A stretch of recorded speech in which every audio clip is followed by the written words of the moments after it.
Hello, today I'm gonna be doing a presentation of 24 Colombians in Panama overcoming diversity and design by me, Leonard Lopez.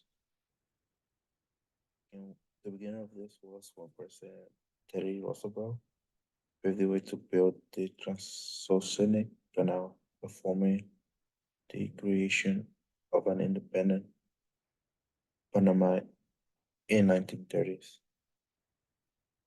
The Panama was mainly workers from India. They were mostly from the West India part. The reason for that was because it's paper illness and they were believed that it was in the tropical heat. But because of that belief, they suffer a lot in the Panama Canal while working because of the temperatures. The first time the Panama Canal was open was in 1914. Then in 1941, President Franklin D. Roosevelt made an order to stop the indiscrimination in the canal zone.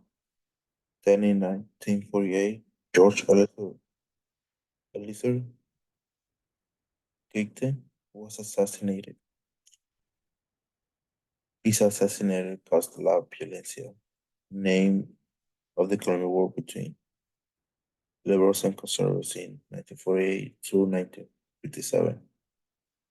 The death of the Liberal Party touched off 10 years of brutal civil wars between the liberals and conservatives.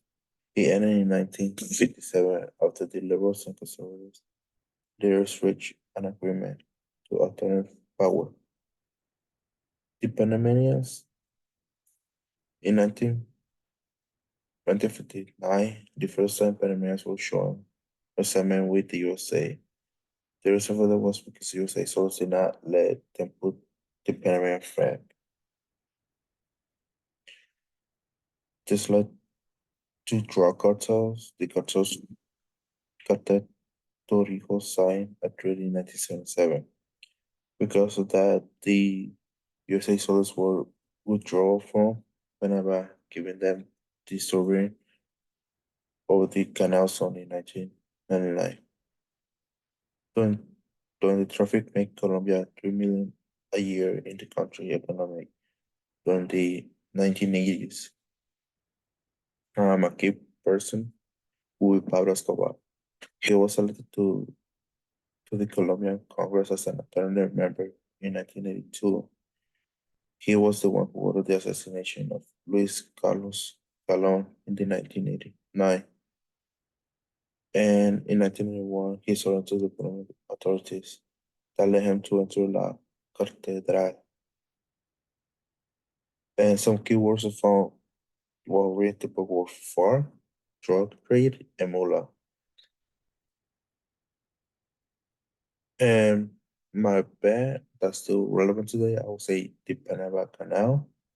One of the reasons because it make us $5 to $7 million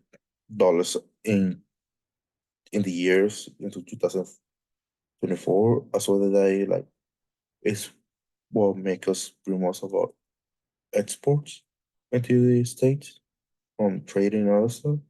And here's a video that shows. This morning, the Panama Canal, a critical trade route for the U.S., is in the middle of a major traffic jam. More than 130 ships are currently stuck on either side of the canal, with some vessels waiting for weeks to enter. So what's behind the pileup?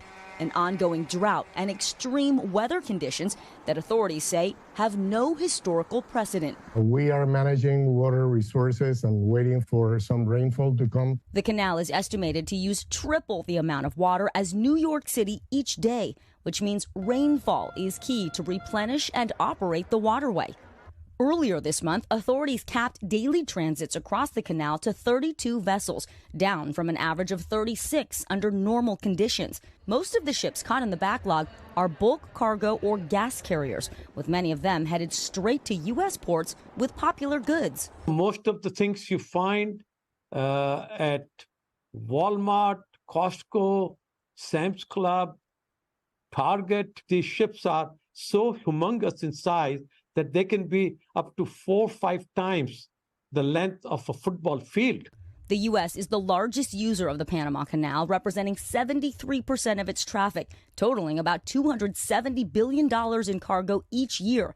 But the low water levels are now taking a toll. Recent restrictions on the canal, including added premiums on heavier ships, are forcing many companies to transport fewer items, potentially leading to emptier shelves and higher prices in stores nationwide. That snowball effect will impact goods that you thought would be here in August, may arrive September and October, and that could lead to a small increase in price.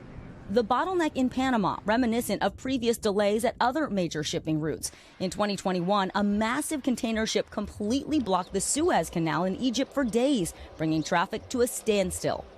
Later that year, an unprecedented supply chain crisis left dozens of vessels waiting to unload their cargo in the busy ports of Los Angeles and Long Beach, right near the holiday season. While the current drought in Panama could require weeks, if not months, of additional rainfall to get the canal back up and running like normal, experts say there should be no reason to worry about a shipping Grinch this Christmas. The average holiday present that people expect to put under a tree, most of that stuff will be here when you need it.